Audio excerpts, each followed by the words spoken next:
ہاں دیکھو، نفس کا غرور جو ہے، انسان کے ذات میں غرور جو ہے، یہ بے علمی ہے کہ اس دنیا میں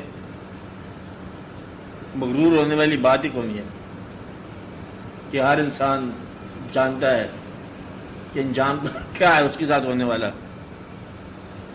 یہ غفلت ہوتی ہے جو مغرور کر دیتی ہے. اگر بیدار ہو جائے، اگر شب بیداری شروع کر دو، غرور ختم ہو جاتا ہے. خالی شب بیداری اور سنگت بدل دو تو پھر آپ میں یہ کمپلیکس نہیں رہے گا. سنگت بدل دو، ان لوگوں میں رہو جن پر اللہ کا فضل ہوا. اگر دنیا میں کوئی نہیں ملتا تو جن پر پہلے ہو چکا ہے وہاں مزاروں میں رہو. صاحبان مزار کے پاس جاؤ، قرآن کریم پڑھو، فاقہ کرو، روزہ رکھو، شب بیداری کرو، غرور ختم ہو جائے گا. غرور ختم کرنے کے سارے وہی طریقے ہیں جو ذکر کے ہیں. بلکہ ذکر میں رہو، بلکہ اللہ کی یاد میں رہو. غرور کس بات کا؟ اللہ تعالیٰ جو ہے اس کو ایک ہی چیز ناپسند ہے کہ انسان غرور کرے. عاجزی میں رہو. اللہ کے بندے زمین پر اترا کے نہ چلو، اور وہ زمین پر آستہ سے پاؤں رکھو. زمین پر بھی پاؤں آستہ رکھو تو پھر انسان کو غرور جیسے ختم ہو جائے گا. قدم کے حساب رکھو. قدم آپ کا غافل تو نہیں پڑ رہا. اگر قدم غافل ہے تو سمجھو کہ آپ کا پریشان ہونے کا خطرہ ہے. اپنے قدم کو دیکھو کہ کہاں پڑ رہا ہے. یہاں سے دیکھو، پاؤں کے نیچے کوئی پھول کی پتی ہے تب بھی آپ کو آگاہ ہونا چاہیے. بڑی احتیاط سے چلنے والی بات ہے. اپنے گھروں میں پلنے والی جو ہے نا وہ امانتیں، ان کی طرف نگاہ کیے کرو، غرور کبھی نہیں آئے گا. یہ سارے کے سارے لوگ جو آپ کی زیر سرپرستی چل رہے ہیں، ان کی عافیت کا لیے سوائے دعا کی اور کوئی چیز نہیں کام آتی.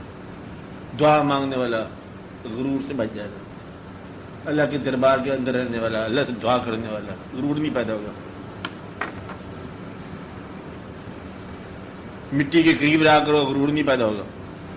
اور مطلب یہ ہے کہ فرش کے اوپر ہم لوگ رہتے ہیں، فرش کے نیچے ہماری مستقبل رہتا ہے جہاں ہم نے مطلب جانا ہے. بھائی اس بات کا فاصلہ طے کر جاؤ تو آپ کو سمجھ آ جائے گی. زندگی اوپر گزر رہی ہوتی ہے اور انجام نیچے ہوتا ہے. تھوڑا سا فاصلہ فرش کا فاصلہ ہے اور لمبا فاصلہ کو نہیں ہے. یہ فاصلہ نگاہ میں رہے تو بات سمجھ آ جاتی.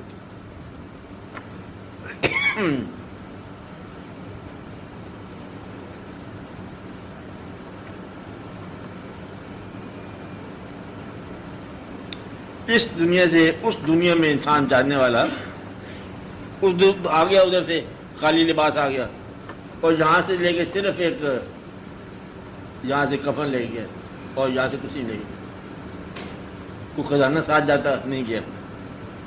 کوئی نیک اعمال کی جہاد ہی ساتھ گئی ہے. تو پھر جہاں اتنا بکھیڑا جو کرتا ہے وہ کیا ہے؟ غرور جو ہے نا غلط ہو گیا. غرور جو ہے نا وہ ایک شعر اس نے کہا، میر صاحب ہے غالباً، کل پاؤں قدم گیا قبرستان میں تو کہ پاؤں کو کسی انسان کی کھوپڑی پڑ گیا، پاؤں کے نیچے آ گئی. تو وہاں پر مطلب انہوں نے شعر کہا، غزل کیا روایت تھی کہ کل پاؤں ایک کاسہ سر پر جا پڑا، یکسر مستخوان شکستہ سے چور تھا. آئی صدا کہ دیکھ کے چل رہا بے خبر، میں بھی کبھی کسی کا سرے پر غرور تھا. اور یہ سرے پر غرور کا انجام اتنا ہے تو کہتے دیکھ کے چل، میں تم سے زیادہ مغرور تھا. اور ایک واقعہ اور بابا صاحب نے ریکارڈ کیا ہے، بابا فرید صاحب نے. یہ تو خواجہ غلام فرید صاحب ہے نا، تو بابا فرید صاحب پاکستان شریف والے، انہوں نے ریکارڈ کیا ہے. جب وہ عالم طاہر میں تھے، سیر کر رہے تھے، مستی کا عالم تھا، انہوں نے دیکھا ایک گاؤں سے گزر رہے تھے، وہاں دیکھا تو ایک عورت دوسری عورت کو مار رہی ہے. یہ کیا ہے؟ یہ کیا ہو رہا ہے؟ پوچھا لوگوں سے یہ کیا ہو رہا ہے؟ وہ کہتے ہیں وہ اس کی نگرانی ہے اور وہ کی مالکن ہے. مار کیوں رہی ہے؟ کہتی اس نے اس کو کاجل لگایا تو اس میں کوئی ریت سی آ گئی، ریت آ گئی، ریت کا ذرہ آ گیا تو وہ مار رہی ہے. دیکھو تم نے مطلب میرے آنکھ میں اپنی پریشانی ہوگی. چلو درویش آدمی نے غور کیا نہ کیا، چلے گئے. کہتے ہیں وہ اپنا سفر کے بعد ہے، کتنے سالوں کے بعد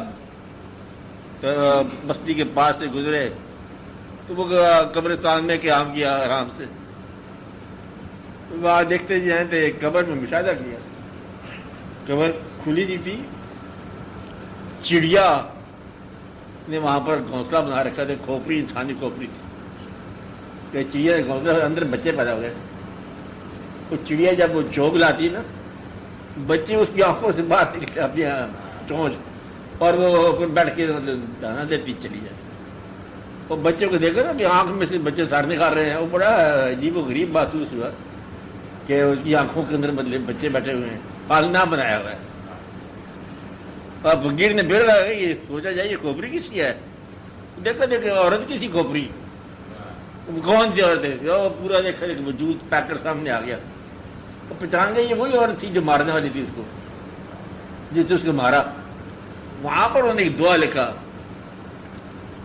کہ جن لوئیں جگ مویا سو لوئیں میں ڈٹ. جن آنکھوں نے جگ کو مول لیا تھا میں نے واقع دیکھنی تیری. جن لوئیں جگ مویا سو لوئیں میں ڈٹ. کجرا ریکھ نہ سینیا سہ پنچھی سوئے بٹ. جو کاجر کی ریکھا برداشت نہیں کرتے، پنچھی اس کے بیٹھ کے بچے دے رہے ہیں. پہچان تیری عاقبت کیا ہے، انجام کیا ہے، کہ یہ ہے غرور نفس انجام کار. تو انجام انسان کی اوقات اتنی ساری ہے، اس کو پہچاننا چاہیے. جن لوئیں جگ مویا سو لوئیں میں ڈٹ. کجرا ریکھ نہ سینیا سہ پنچھی سوئے بٹ. اب اس کا انجام دیکھو کیا ہے، چڑیا اس کے اندر چون نکال رہی ہے. تو وہاں پر میں فقیروں نے بات کی کہ انجام کار یہ ہے، حسرت اور عبرت ہی چھوڑ کے جاتا ہے انسان، ویرانیاں چھوڑ کے جاتا ہے. اللہ تعالیٰ نے بار بار یہ کہا کہ یہ لوگ جھوٹے ہیں غرور والے. سیروا فی الارض فانظروا کیف کان عاقبۃ المکذبین. کدھر چلے گئے وہ جہاں پناہ ذل سبحانی اور جہانی؟ کدھر گئے سارے کے سارے پھانسی نکلے. اب ان کو دیکھو کہ انجام کیا ہے. اسی جگہ پر ان کے جلوے ہوتے تھے، یہ بڑے بڑے آپ دیکھو کہ شیش محل وغیرہ وغیرہ بنے ہوئے، ان میں زندگی تھی کیا تھا. اور اب کھنڈرات ہیں، ان کے اندر کیا کیا لوگ بسیرا کر کے گئے. سارے مغرور لوگ چل کے بسے. اور زندہ ہے تو پھر فقیر کا مزار ہی آج تک زندہ ہے، اور اس کے اندر کوئی کبھی بجے روز ہی جلوے بڑھتے جا رہے ہیں. تو یہ عروج ہی عروج ہے، ترقی ہے. تو وہ جو ہے نا ان کو باتوں غور کرنے والا، مشاہدہ کرنے والا جو ہے نا وہ مغرور نہیں سکتا. وہ جانتا ہے کہ انجام کیا ہے، اس کا انجام کیا ہے، اس سے پہلے والوں کا کیا انجام ہے. وہ دیکھتا ہے کہ میرے تم نے یہاں پر آئے ہو، یہاں سے نکلنا کیسے ہے تم نے. بادشاہ جب بادشاہ میں آ جائے تو بڑا عاجز ہو جانا چاہیے کہ اب دیکھتے ہیں کہ یہاں سے ڈپارچر کتنا مشکل ہوتا ہے.